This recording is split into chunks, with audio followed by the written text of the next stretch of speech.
Have you ever heard the sound of two black holes crashing into each other? This is what it sounds like.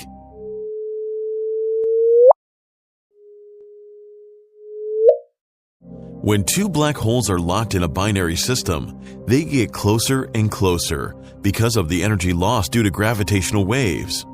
The faster they orbit, the more energy they emit. These cosmic ripples were first discovered by LIGO in 2015. Both the merger events in this soundtrack were different. The first one involved black holes, 29 and 36 times the mass of the Sun, while the second one had black holes 8 and 14 times more massive than the Sun. So that's why their gravitational wave signals differ. And eventually, the sound they produce also differs.